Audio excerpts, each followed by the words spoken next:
Well, hello, welcome. I'm glad that you're here with us as we continue our chronological read through of the Bible. Ah, the proud crown of the drunkards of Ephraim. Actually, that's how our reading today starts. We're in Isaiah chapter 28. If you recall, Ephraim was the largest tribe of the northern kingdom.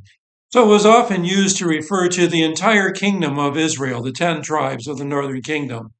The capital of Ephraim was Samaria. Samaria sat on a hilltop like a crown. She has become just overly enamored with her own success and her own beauty and simply will not listen to Yahweh. So Yahweh will speak to her through a people of strange lips and foreign tongues. In other words, God's judgment is going to be meted out against the northern kingdom by a foreign people.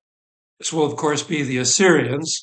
Still, there's a remnant that will find rest and repose with Yahweh. And Jerusalem, in other words, the southern kingdom of Judah, will also face destruction because she also has sought comfort in lies and shelter in falsehoods.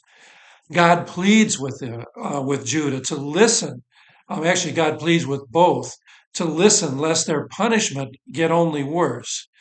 But like the destruction that's brought on by the plow, in the end, in other words, the destruction, if you look at a field and you might think that a plow destroys it, but that destruction in the end brings new growth.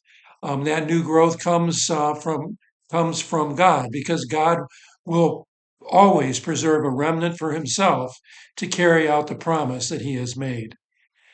As you go on to chapter 9, you're going to read about the destruction that's going to come to Jerusalem. By the way, the name Ariel means hearth of God. It refers to the place where the sacrifices are made to God. So it's a fitting name for Jerusalem in this chapter.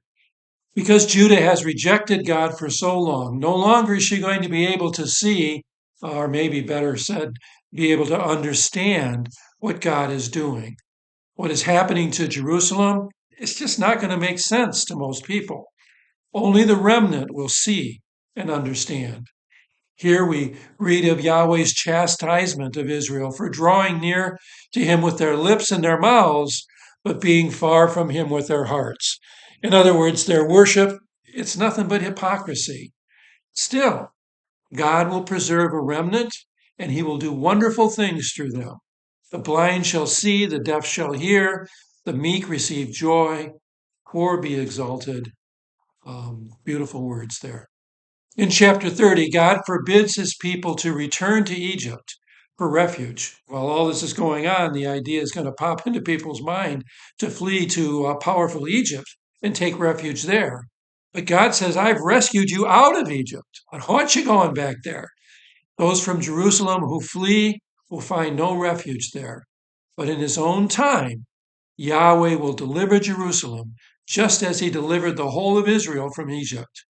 Indeed, Judah is a rebellious people who prefer allusions to God's truth, but in the end, God will be gracious to them. He will bind them. He will heal them in his mercy. Though they will eat the bread of adversity, though they'll drink the water of affliction, God will restore and bless a remnant for the sake of his promise.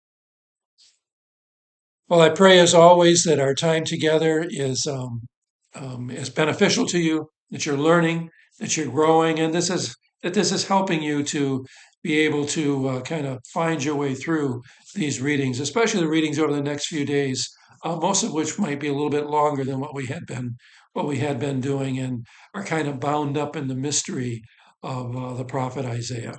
May God be with you. Bless you.